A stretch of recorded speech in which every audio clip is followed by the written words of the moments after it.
bandiraɓe sehilaɓe heɗotoɓe radio Jowol Sare jaam hiira moon habaruji moɗon ndemgal pular hannde oɗo ñalawma talata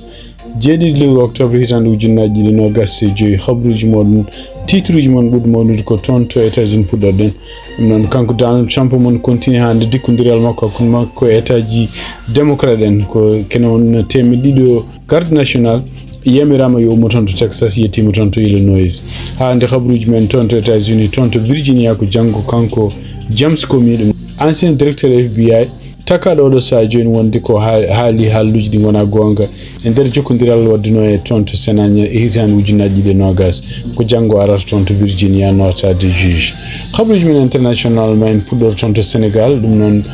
décret présidentiel gomiɗo toon to Bachir Diomaye Faye yamirore wonde suko debbo biyeteɗo Salamata Dieng membre parti Pastef sekede ɗum e ñalawma he toon to Mauritanie fedde vétérinaire uji Mauritanie en mbawi mi wi wonde ko jiiti e nder nogas nayi heure ɓennuɗo ñaw mbiyetego fièvre de la vallée e nokkuji jeetati walla région ngaji jeetati Mauritanie e kalani taw so tawi won mayiɗo hen kono noon e wayno ko jiitama e nokkuji caɗiɗi toon to Mauritanie mbawi en jokkodiri hono kanko Abdourahmane Guisso jahanɗo en toon to Fanayi o haalane hon ko woni ɓeɗo rewɓe wonɓe toon waɗɓe formation ko fati e fewnude cabune habaruji men international cakkitorɗen ko jokkodirde Tidiane Niang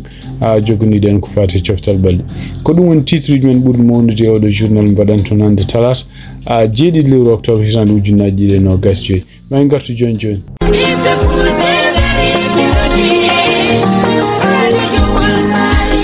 radio Jowol Sare International dole lingu gondiya kono dole radio Jowol Sare ko hettuyankoɓe mum Amérique Asie Océanie Europe Afrique no keɗo radio Jowol Sare International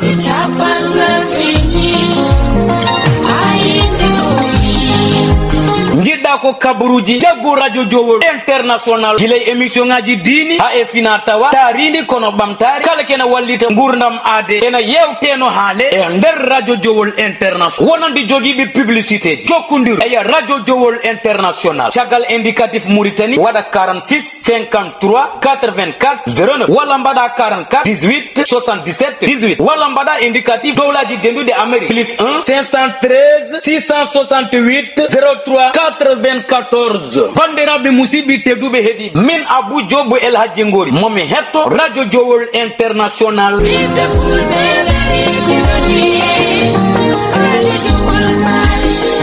bandiraɓe sehilaɓe heɗotoɓe radio Jowol Sare habaruji men e États-Unis puɗɗorɗen ko toon to Washington ɗum noon ko ñalli toon hannde ko han kanko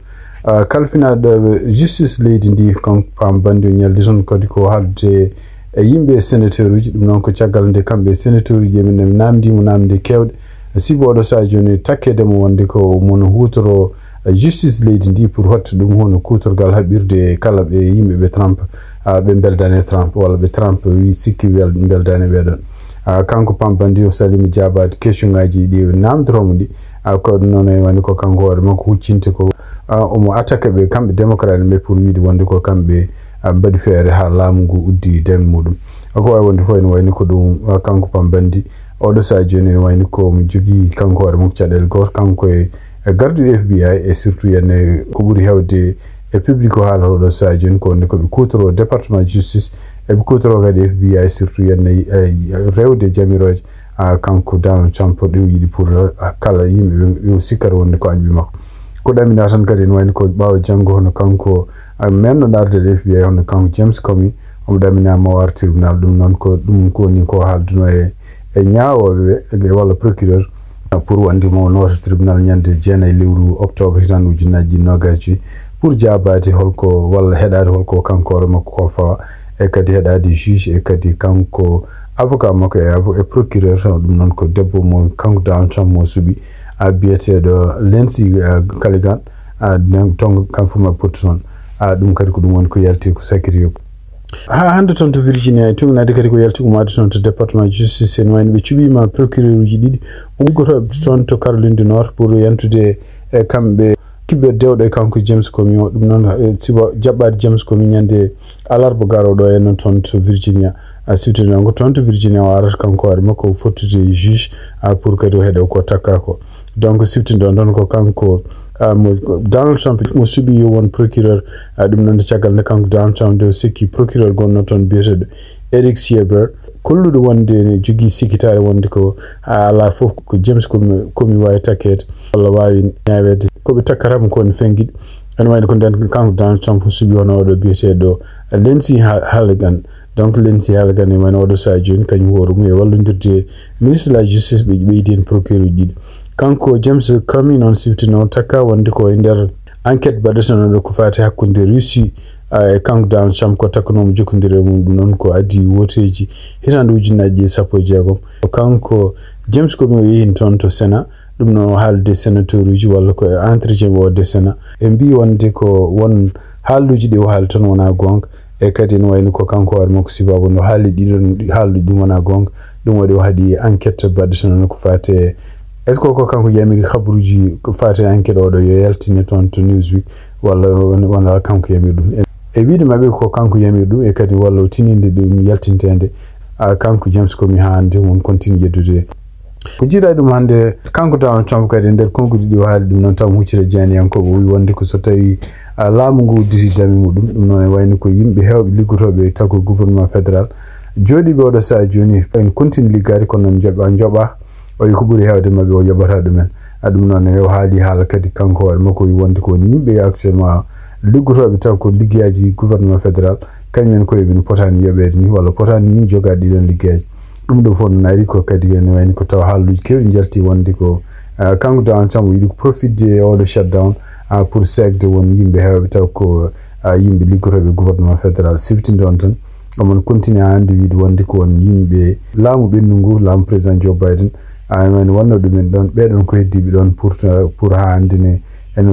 mbaɗa liggeyaji contre makko walla kanko hoore makko mo continue hande wiide wonde ko kala ɓaleji walla minorité gonɗo ɗon liggotoɗo e gouvernement fédéral no heeɓiri jangde muɗum ni ko wona gonga donc heeɓi ko mbiyata ko DEI ɗum woni koko haalata kanko Donald Trump ko donc haalluji ɗi o haalani tan wi wonde ko hawnaki ɗeɗen jobdele ɗi joɓaka taw won yimɓe hewɓe ene wayno jogorani yebtude men hande habru tumnade kadi ko yalti en wayno ko ɗeɗo leyɗele ɗi donc toon to Virginia e toon to New Jersey woteji jogorɗi wadde toon ñande 4 lewru novembre ɗum noon ko pour suɓade gouverneur toon e wayno ko kamɓe démocrate ɓe goni koye profide sibo oɗo sadio sibabu ni shutdown ɗiɗo étaji ɗiɗen jogui caɗele mawɗe tugnade hande ɗo kadi mbi wonde toon to Virginia tan e woodi ken wona temdere capanɗe jeeɗiɗi ujunere neɗɗo taw ko liggotoɗo e gouvernement fédéral ɓeɗo fof ene wayno oɗo sadio joni ko wonɓe impacté sibabunde shutdown o toon to New Jersey ɓe mbini koni woodi ken wona nogas tati ujunere neɗɗo tugnade kadi estimation mo goomu laamu biyete CRS waɗi ɗum ɗum noon e wayno ko ene wayno kadi toon to New Jersey sibabu nde waɗo shutdown kamɓe koye maɓɓe kaalisaji ponnoɗo yaade toon pour wadde tunnel jokkodirɗo New Jersey e New York ko Donald Trump o dartini oɗon kaalis ken wona sappo e jeetati milliards de dollars donc élection ngaji baɗɗoji ñande 4 lewru novembre e ɗiɗo étaji ɗi ma wallu kamɓe démocrate en au moins chance wadde surtout en campagne contre makko kanko Donald Trump tawde ko kanko gueɗe ɗe waɗata e surtout en oɗo shutdown tawde kamɓe démocrate ɓe continue wiide kamɓene ko Donald Trump waɗi ɗum ɗum noon e surtout en ɓe kutorto oɗo sa joni ko tawdi ko républicain koko caɗi haalde ko fati artirde kala ko mbiyata affordable care act ɗum noon assistance médical mo ganduɗa en créenoɗo guila e laamu kanko Barack Obama mo kanko Donald Trump e républicain ɓuuri hewden continue toujours yidde samminde ɗum noon ko ɗum woni kamɓe démocrate koɓe jiigui alay saago artire ko ɗum woni sababu ɓurɗo mawnude ko woni oɗo shutdown en continue hande habaruji men États-Unis cekkitoɗen ko toon to Chicago e toon kadi to Portland ene wayno ko siftinde on toon ono kamɓe gouverneur mo Illinois ɓeɗen continue wadde plante maɓɓe ɗum noon ko dartinde hono kanko Donald Trump annimo jogui neldude militaire uji toon to Chicago toon to Portland ene wayno ko kamɓe Donald Trump Portland e Oregon ene wayno ko juge uji district ene wayno bloquino yimɓe militaire uji walla garde national nelde toon kono ko anda toon ene wayno ko toon to Chicago toon to Illinois ala jaabol tawɗi ngol ɓe dañi ummade toon to suudu ñawoɓe ko wawi wonde fof ene wayno ko kanko Donald Trump o yamiri militaire uji walla garde uji gummo toon to Texas gara toon to Illinois ɗum noon peeje ɗo jogui wattude guure mawɗe ɗe ganduɗa taw ko démocrate en laami ɗum wattude men nokkuji ɗi ganduɗa ko tako militaire jahatan ɗum noon kadi ko hunde ko peeje tugnade hande gouverneur mo Illinois bireɗo Prisco wi wonde ɗum ɗo fof ko peeje kanko Donald Trump pour hitande ujunnaji ɗiɗi nogas jeegom tawde ko woteji ɗiseɗi pour suɓade ko fate congrès ene wayno ko hawnaki mawo ƴeftu ɗiɗon militaire uji waɗa ɗumen nokkuji voteteɗi pour hadde démocrate en gagnade walla ko wayno bandiraɓe sehilaɓe heɗotoɓe radio Jowol Sare habaruji men international guiɗoɗen ko toon to Sénégal e tugnade kadi ko yalti il y a quelques 5 heures temps tugnade ko Sénégal bindi ono sukku debbo goto biyeteɗo Salimata Dieng ɗum noon kadi ko neɗɗo jeeyaɗo e Pastef kadi ko liggotono toon to présidence donc wonno kadi secrétaire général national de la jeunesse patriotique du Pastef sekira ko caggal nde kanko hoore makko windi konngudi e médias sociaux e o haali hen konngudi ɗi kadi omo nodda jeunesse Pastef yo kañum hoore mum yo ɓeydu doole mum yo ɓeydude wattude haqqille muɗum e liggorgal laamu ngol ɗum noon ko président ɗum noon e wayno kaɗon haala addi caɗele mawɗe onande toon to galle présidence o caggal nde o windi ɗum ɗon kadi windi ɗum kadi titre muɗum ko wi wonde ko Pastef woni ko hakkunde welsinare e yimɓe won Pastef kadi joga yejjide ɗumen liggeeji men ɗum ɗon noon wayno ko addi caɗele ɗum ɗon ene wayno addi dillere toon to présidence o ko ɗum waɗi caggal muɗum kanko gardiɗo leydi o waɗi décret ko yacci o tellini oɗo seeki ɗum e liggey muɗum oɗo seeke ɗum liggey muɗum toon noon hawnaki kadi yimɓe woɗɓe ma ndew hen sabu ene wayno ko kanko Bassirou Diomaye Faye e nder kadi ko haala hawnaki ko yiɗi ko kala ko woni présidence natta wonde jeeyede hunde ko wiyete Pastef ɗum woni discours aji makko ko ɓenni ko iyaka taw noon ho réaction kanko Ousmane Sonko waɗi kono noon e wayno ko oɗo debbo ko kanko nomno ɗum toon to présidence ene wayno ko kanko seeki ɗum hande hande habaruji men parɗe Sénégal toon to ambassade mabɓe gonɗo toon to Italie walla to consulat mabɓe gonɗo toon to Italie haare waɗino toon ɗum noon ko hadde suko debbo goto liggotoɗo toon consulat namaɗo ko ɓooyani biyeteɗo Diatta Ndiaye kañum hoore mum ene wayno ko wonna suko gorko taw ko yenno e muɗum haaji juuɗe mum gañi ɗum noon kanko suko debbo Sofia Diatta o wonno koye téléphone e oɗon saha ɗum noon ko consulat mabɓe gonɗo toon to Milan e caggal nde bruit heewi toon e couloir uji tugnade hande ko Sénégal windi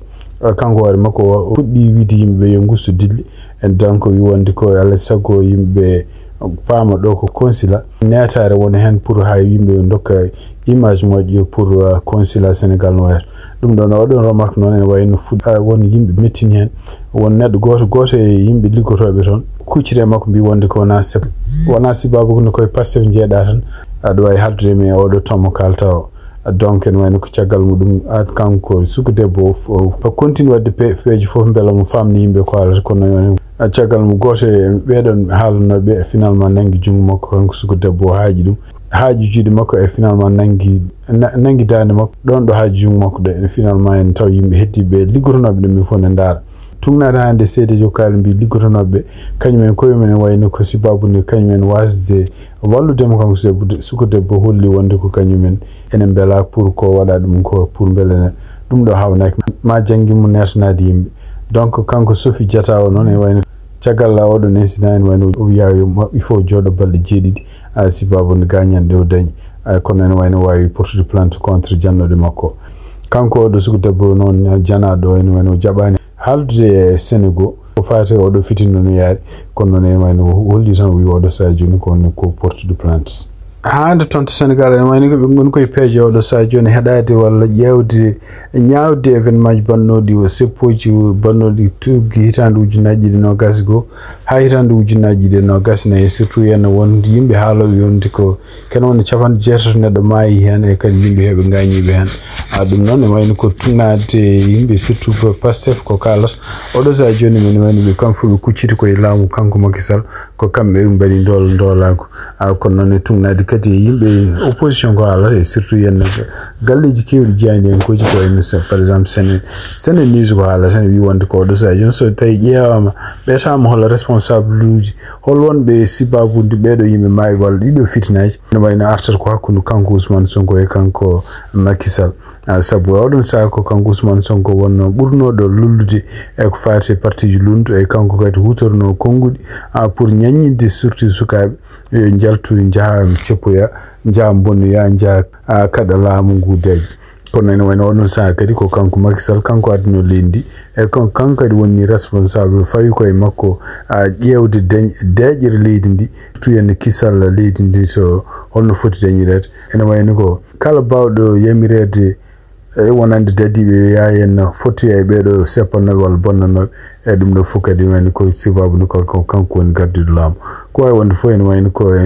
cugnanani sénénise ko haalata ene wayno ko gañantumagal gongal hakkude kanko Ousmane Sonko e kanko Macky Sall ɓurti tan gañantumagal politique wonti hen kadi gueɗe personnel ɗum waɗi donc ne continue ha hitande ujunnaji ɗiɗi nogas nayyi ko wawi wonde fof ene wayno ko oɗo saha joni kadi yimɓe hewɓe haaloɓe critique oɓe ko fati hen enquête wonande ɓeɗo capan jeetati waraɓe walla dilli badduno toon ko goytoto hen ko kamɓe enquêtoɓe ɓe miijora kadi on bonnanaɓe ɓe holɓe ɓeɗo yimɓe ɓe ganduɗa seppannoɓe business aji walla galleji ɗi bonni walla yimɓe woɗɓe kamɓe koye mabɓe mbari ɓeɗon haalume haalta tan oɗo saha joni ko fuɗɗiɓe arde kañum koyen cetto wonde ko nanganoma walla tortirama walla koreji men mbarama ko ɗum woni oɗo saha joni pododiral gongal toon so tawi ko kamɓe yimɓe jeeyaɓe parti Pastef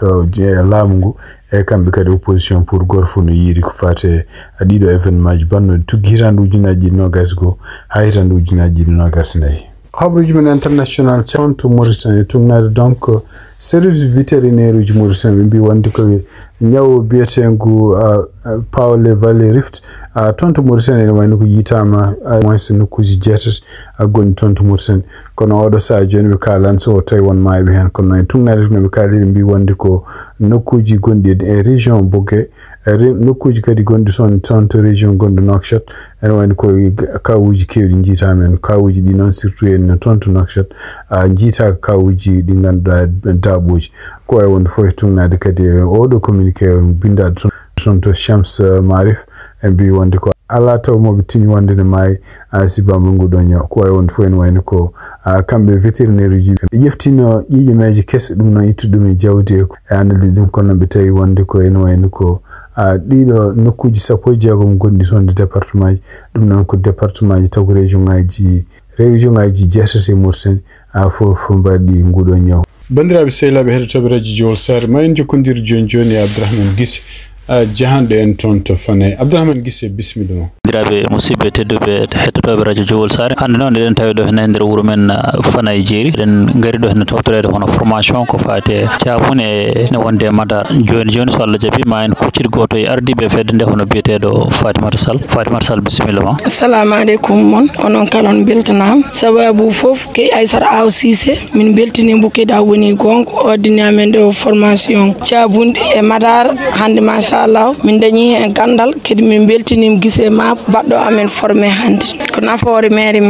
sabo min coɗano caabunde hande Allah ittini amen coggu caabunde hande minen mbo fewnande koyamen min jeydidiri e koyamen taw minen coɗiyatno en gros hande Allah ittini amen ɗum hande Abdourahmane Guisse radio Jowol Sare Abdourahmane Guisse a jarama bandiraɓe sehilaɓe heɗotoɓe radio Jowol Sare en jokkodiri joni e Tidiane Niang toppitani en ko fate coftal ɓalli ko goto jodniɓe en toon to Nouakchott Tidiane Niang bisimilla gadorɗen kabaruji men coftal ɓalli koye nder leydi Mauritanie potal saket première journée championnat mo leydi Mauritanie Super D1 kiyiɗa hande to stade olympique mo Nouakchott kippu FC Tabrakzene kañum heeɓi polgue yesso kippu Nouakchott mo académie taw ko logui ɗiɗi logol gotol équipe nationale mo leydi Mauritanie yettima subaka hanki to lamorgo leydi Sénégal Dakar gam heɓanade pottal mabɓe qualification coupe du monde hitande ujunnaji ɗe 26 9e journée ñalawma aljuma sappo lewru octobre équipe nationale mo leydi Mauritanie ma wat déplacement to leydi Tanzanie e lamorgo mum Dar Salam so woni 13 GMT Mauritanie ma hewdiri kippu Soudan hajok faten ɗiɗon mbayde oɗo poule ñalawma aljuma sappo lewru octobre so woni 13h GMT Soudan du Sud ma hewdiri kippu Sénégal 13h GMT ñalawma aljuma Togo ma hewdiri République démocratique du Congo oɗo poule ardi ɗum ko équipe nationale mo leydi Sénégal en jogui 18 points ɗiɗaɓo ko République démocratique du Congo en jogui 16 points tataɓo ko Soudan en jogui 12 points nayaɓo ko kippu Togo en jogui 7 points joyaɓo ko équipe nationale mo leydi Mauritanie en jogui 6 points uddidogol ngol ko Soudan du Sud en jogui 4 points tumnade fédération mo leydi sénégal ɓe kolliti biyeji potital équipe nationale mo leydi sénégal en nandomaɓe mo leydi Mauritanie tijjangal 14 lewru octobre sanga waktuji 19 to stade maître Abdoulaye Wade e biye ɓurɗo webde ko 3000 francs CFA tribune rouge tribune virage ko 10 000 francs CFA jeune centre ko 20 000 francs CFA annexe loge ko 20 000 francs CFA loge VIP ko 50 000 francs CFA yoga e sénégal naɓe kolti metere mumen e ceergol ɗiɗo biyeji. Qualification Coupe du Monde Zone Afrique potite nyalamu jangu so woni 19h GMT Tanzanie ma hiwndere kippu Zambie Niger ma jabbo kippu Congo Brazzaville so woni 19h GMT so woni 13h GMT Île Maurice ma hiwndere kippu Cameroun 13h GMT Libye ma hiwndere kippu Cap-Vert 16h GMT Djibouti ma hiwndere kippu Égypte Tchad ma hiwndere kippu Mali to Djamena Comore ma hiwndere kippu Madagascar gudiren kabruji men cofsal balli pottitte Ligue des Champions rewɓe ñalawma hande Bayern Dominique kañum hiwdirno équipe FC Barcelone ko FC Barcelone wawi unde Bayern Dominique mo rewɓe ha ɗiggi loggi jeeɗiɗi loggol gotol Lyon kañum yeehe nder terre Arsenal fi ɗum loggi ɗiɗi loggol gotol Juventus kañum heeɓi polgue yesso kippu Benfica mo rewɓe taw ko loggi ɗiɗi loggol gotol Ligue des Champions rewɓe ma jokku ñalawma janggo so woni 16h45 GMT Real Madrid ma hiwdir kippu AS Rome 19h GMT Paris Saint-Germain ma hiwdir kippu Wolfsburg kabruji men cofsal bali ko do kaade en calmini hettiyankoɓe haalirde radio Wolto Mbawi wonde fof Jean Yang a jarama